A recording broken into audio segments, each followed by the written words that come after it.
So hi guys and welcome to today's current affairs top line by Geoid.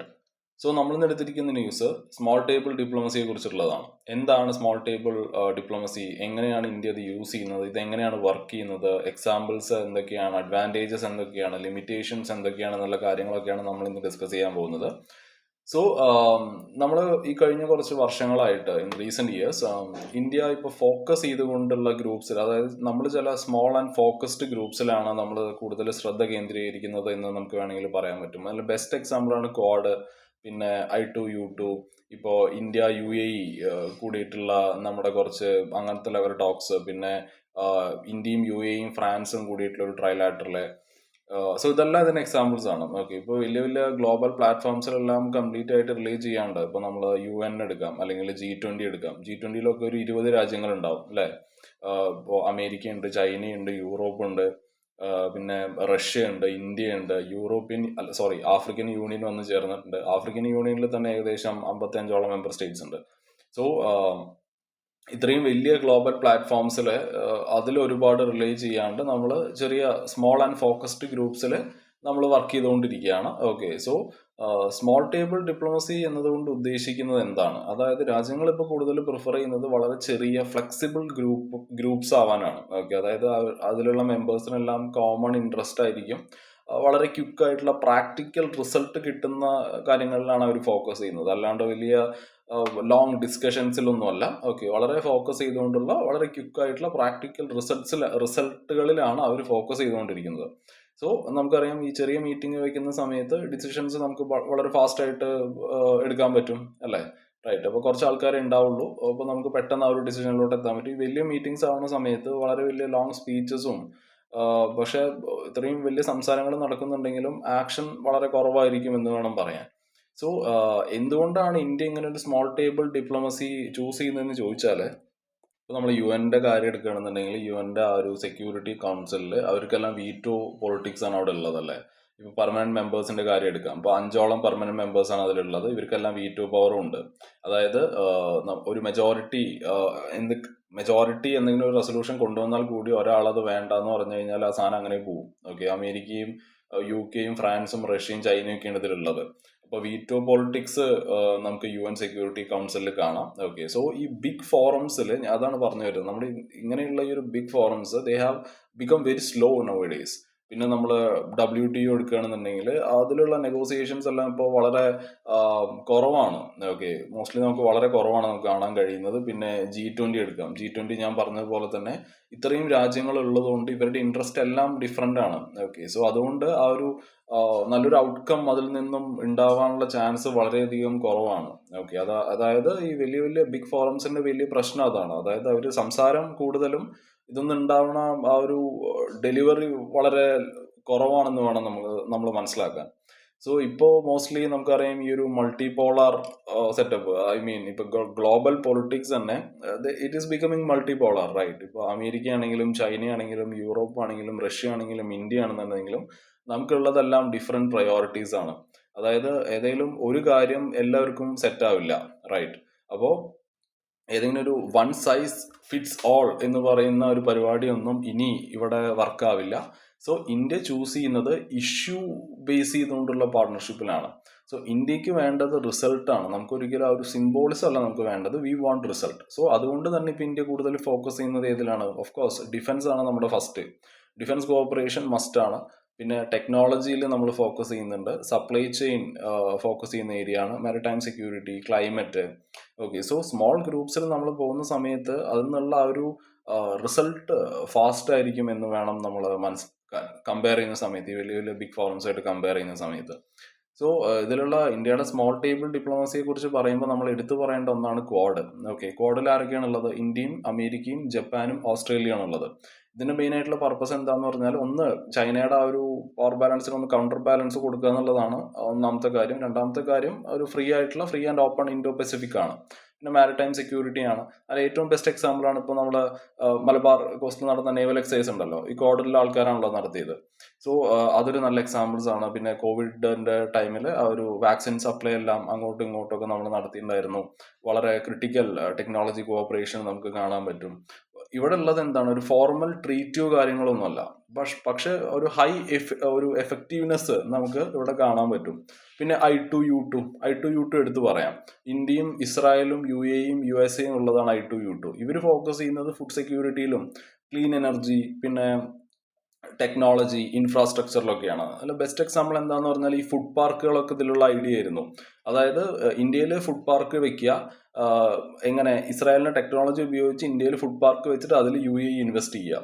Okay, ഇങ്ങനത്തെ ഉള്ള പരിപാടികൾ. പിന്നെ ഇന്ത്യയും UAEയും ഫ്രാൻസും തമ്മിലുള്ള ഒരു ട്രയലാറ്റർ, അത് നല്ലൊരു സെറ്റപ്പാണ്. ഓക്കെ, അതും ഇൻഡോ പസഫിക് സെക്യൂരിറ്റിയിലാണ് ഫോക്കസ് ചെയ്യുന്നത്, ഡിഫൻസ് കോഓപ്പറേഷനിലാണ് ഫോക്കസ് ചെയ്യുന്നത്. ആ ഒരു എനർജി ട്രാൻസിഷൻ എന്നുള്ളൊരു സംഭവമാണ് ഓക്കെ മെയിൻലി ഇവർ ഫോക്കസ് ചെയ്യുന്നത്. സോ ഇത് കാണിക്കുന്നത് ഇന്ത്യയുടെ ഇപ്പൊ പ്രത്യേകിച്ച് ഇന്ത്യയും UAEയും ഫ്രാൻസും തമ്മിലുള്ള ആ ഒരു ട്രയലാറ്റർ കാണിക്കുന്നത് തന്നെ എന്താണ്, വെസ്റ്റ് ഏഷ്യയും യൂറോപ്പുമായിട്ട് കണക്ട് ചെയ്യാനുള്ള ഇന്ത്യയുടെ ആ ഒരു എബിലിറ്റിയാണ് ഇവിടെ കാണിക്കുന്നത്. പിന്നെ നമ്മൾ ഇന്ത്യയും ഫ്രാൻസും ഓസ്ട്രേലിയയും കൂടിയിട്ട് നമ്മളൊരു പരിപാടി ഉണ്ട്. അതുകൊണ്ട് തന്നെ ഇപ്പോൾ ഇന്ത്യൻ ഓഷ്യനിലെ ആ ഒരു മാരിടൈം സെക്യൂരിറ്റി കുറച്ചും കൂടി ഇമ്പ്രൂവ് ചെയ്യാൻ വേണ്ടിയിട്ടുള്ളൊരു അതാണ് മെയിൻലി ഫോക്കസ് ചെയ്യുന്നത്. ഓക്കെ, ഇന്ത്യയും ഫ്രാൻസും ഓസ്ട്രേലിയയും ചേർന്നിട്ട് മെയിൻലി ചൈനയുടെ ആ ഒരു നേവൽ എക്സ്പാൻഷൻ അതിനെ കൗണ്ടർ ചെയ്യുക എന്നുള്ളതാണ്. ഓക്കെ, സോ ഇപ്പം ഇത് UN-ഉം G20 ആയിട്ട് ഇത് എങ്ങനെയാണ് ഡിഫറെൻ്റ് ആവുന്നതെന്ന് ചോദിച്ചാൽ, ഈ ലാർജ് ഫോറംസ് ഞാൻ പറഞ്ഞില്ലേ, അവിടെ ഒരുപാട് രാജ്യങ്ങൾ വരും. ഓക്കെ, അതേപോലെ തന്നെ അതിൻ്റെ ഔട്ട്കം വളരെ കുറവായിരിക്കും, സ്ലോ ആയിരിക്കും. ഓക്കെ, പിന്നെ മോസ്റ്റ്ലി ഒരു പൊളിറ്റിക്കൽ സ്റ്റേറ്റ്മെൻറ്റ്സ് ആണ് നമുക്ക് ലാർജ് ഫോറംസിൽ കാണാൻ കഴിയുന്നത്. വളരെ റിജിഡ് ആയിട്ടുള്ള സ്ട്രക്ചറാണ്. പിന്നെ it is often blocked. Okay, ഇപ്പം പിന്നെ സ്മോൾ ഗ്രൂപ്പ്സ് എടുക്കുകയാണെന്നുണ്ടെങ്കിൽ വളരെ കുറച്ച് ആൾക്കാരെ ഉണ്ടാവുള്ളൂ, ഫാസ്റ്റർ ഡിസിഷൻ നമുക്ക് എടുക്കാൻ പറ്റും, വളരെ പ്രാക്ടിക്കൽ ആയിട്ടുള്ള ഔട്ട്കം ആയിരിക്കും ഉണ്ടാവുക, ഫ്ലെക്സിബിൾ ആണ്, ആക്ഷൻ ഓറിയന്റഡ് ആണ്. ഓക്കെ, ഇപ്പോൾ UN ഒക്കെ സമാധാനത്തിനെ പറ്റിയിട്ടൊക്കെ സംസാരിക്കും, പക്ഷെ അതിന് വലിയ കാര്യമൊന്നുമില്ല. ഓക്കെ, സോ ഈ സ്മോൾ ഗ്രൂപ്പ്സ് അവരാണ് ശരിക്കും ദേ കണ്ടക്ട് ദിസ് പെട്രോൾസ് ആൻഡ് ഈ പ്രൊജക്ട്സ് കുറച്ചും കൂടി നല്ല ബെറ്റർ പ്രൊജക്ട്സ് കൊണ്ടുവരാൻ ഈ ചെറിയ ഗ്രൂപ്പ്സിന് കഴിയുമെന്നുള്ളതാണ്. ഓക്കെ, ഇപ്പം നമ്മൾ UAE ആയിട്ട് നമ്മൾ നല്ലൊരു റിലേഷൻഷിപ്പിലാണ് ഇപ്പോൾ പോയിക്കൊണ്ടിരിക്കുന്നത് അല്ലേ. ഇപ്പം ഇന്ത്യയും UAEയും തമ്മിലുള്ള റിലേഷൻഷിപ്പ് വളരെ it is getting closer nowadays. Okay, അത് കുറച്ചും കൂടി ഡീപ്പായിക്കൊണ്ടിരിക്കുകയാണ്. അപ്പുറത്ത് സൗദി അറേബ്യ ആണെന്നുണ്ടെങ്കിൽ അവർ പാകിസ്ഥാനുമായിട്ടാണ് ഇപ്പോൾ കൂടുതൽ എടുത്തുകൊണ്ടിരിക്കുന്നത്. സോ ഇത് this will look confusing at first, പക്ഷേ there is no break or crisis here. Okay, ഇതെല്ലാം ഡിഫറെൻ്റ് ആയിട്ടുള്ള ഒരു സ്ട്രാറ്റജിക് ചോയ്സസ് ആണ്. ഓക്കെ, സോ UAE ആണെന്നുണ്ടെങ്കിൽ ഇപ്പോൾ നമ്മൾ UAEയുടെ കാര്യം എടുക്കുമ്പോൾ അവർ ഐഡിയോളജിയിൽ നിന്നും എക്കണോമിയിലോട്ട് ഫോക്കസ് ചെയ്തുകൊണ്ടിരിക്കുകയാണ്. ഗൾഫ് പൊളിറ്റിക്സ് നമുക്ക് മുമ്പറിയാം, അത് mostly religion and ideology base ചെയ്തുകൊണ്ടുള്ളതായിരുന്നു ഗൾഫ് പൊളിറ്റിക്സ് ഏർലിയർ. പക്ഷെ ഇപ്പം അത് അങ്ങനെയല്ല. ഇപ്പം അവർ എല്ലാം ഫോക്കസ് ചെയ്യുന്നത് ട്രേഡിലും ടെക്നോളജിയിലുമാണ്. പോർട്ട്, ഈ ലോജിസ്റ്റിക്സ്, ഇൻവെസ്റ്റ്മെൻറ്റ്, ഓക്കെ, ഇതിലൊക്കെയാണ് മെയിൻലി ഫോക്കസ് ചെയ്യുന്നത്. സോ UAEയുടെ ഈ എക്കണോമിക് ഫസ്റ്റ് അപ്രോച്ച് ഉണ്ടല്ലോ, അതിന് പറ്റിയ ആളാണ് ഇന്ത്യൻ മാർക്കറ്റ് അതിന് പറ്റിയതാണ്. സോ ഇന്ത്യയും UAEയും തമ്മിലുള്ള ആ ഒരു ടൈപ്പ് ഇത് ജസ്റ്റ് ഒരു ഡിപ്ലോമസി അല്ല, പക്ഷെ ഇത് വളരെ ഒരു നമ്മൾ എക്കണോമിയുടെ കാര്യം എടുക്കുകയാണെന്നുണ്ടെങ്കിൽ നമ്മൾ ഈ CEPA എന്ന് പറയുന്ന ഫ്രീ ട്രേഡ് എഗ്രിമെൻ്റ് ഉണ്ട് നമുക്കും നമ്മളും UAEയും തമ്മിൽ. സോ CEPA എന്നുള്ളത് ആ ഒരു കോംപ്രിഹെൻസീവ് എക്കണോമിക് പാർട്ണർഷിപ്പ് എഗ്രിമെൻ്റ് ആണ്. അതിൽ ഇന്ത്യയും UAEയുമായിട്ട് CEPA ഉണ്ട്. India UAE CEPA, India south Korea CEPA, India Japan CEPA എന്നൊക്കെ പറഞ്ഞിട്ട് കുറേ ട്രേഡ് എഗ്രിമെൻറ്റ്സ് ഉണ്ട്. ദെൻ എക്കണോമിയിൽ നമ്മൾ നോക്കുമ്പോൾ UAE എന്നുള്ളത് ഇന്ത്യയുടെ നമ്മുടെ ടോപ്പ് ഇൻവെസ്റ്ററാണ് UAE എന്നുള്ളത്. അതേപോലെ തന്നെ ഇന്ത്യ എന്നുള്ളത് UAEയുടെ ഒരു ടോപ്പ് ട്രേഡിംഗ് പാർട്ട്ണറാണ്. സോ എക്കണോമി വെച്ച് നോക്കുകയാണെന്നുണ്ടെങ്കിൽ നമ്മൾ അങ്ങനത്തെ ഒരു ബന്ധമാണ് നമുക്കുള്ളത്. പിന്നെ സെക്യൂരിറ്റിയുടെ കാര്യം എടുക്കുകയാണെന്നുണ്ടെങ്കിൽ ഈ ഇൻ്റലിജൻസ് ഷെയറിങ്ങും ടെററിസം ഒക്കെ ഇതുമായിട്ട് റിലേറ്റ് ചെയ്തിട്ടുള്ള കാര്യങ്ങൾ സെക്യൂരിറ്റിയിൽ നമുക്ക് ഇതൊക്കെയാണ് മെയിൻലി പറയാനുള്ളത്. അതേപോലെ തന്നെ ഈ ഒരു എക്സ്ട്രീമിസത്തിനെതിരെയുള്ള ഇന്ത്യയുടെ എക്സ്ട്രീമിസത്തിനെതിരെയുള്ള സ്റ്റാൻഡിനെ എല്ലാം വളരെയധികം സപ്പോർട്ട് ചെയ്യുന്ന ആൾക്കാരാണ് UAE. പിന്നെ ടെക്നോളജിയുടെ കാര്യം എടുക്കുകയാണെന്നുണ്ടെങ്കിൽ clean energy technology and energy നമ്മൾ പറയുകയാണെന്നുണ്ടെങ്കിൽ ക്ലീൻ എനർജി നമ്മൾ ഫോക്കസ് ചെയ്യുന്ന ഏരിയ ആണ്. പിന്നെ ഈ strategic oil reserves, digital payment, UPI UAEയിലുള്ള നമ്മൾ UPI അവർക്ക് കൊടുത്തതും കാര്യങ്ങളെല്ലാം ഇതിൻ്റെ ബെസ്റ്റ് എക്സാമ്പിൾസ് ആണ്. സോ UAE ഇന്ത്യയെ കാണുന്നത് വളരെ സ്റ്റേബിൾ ആയിട്ടുള്ള ഒരു റൈസിങ് പവർ ആയിട്ടാണ്. ഓക്കെ, അല്ലാണ്ട് ഒരു റിസ്കി പാർട്ണർ ആയിട്ടല്ല. So UAE is very much comfortable in trading with India.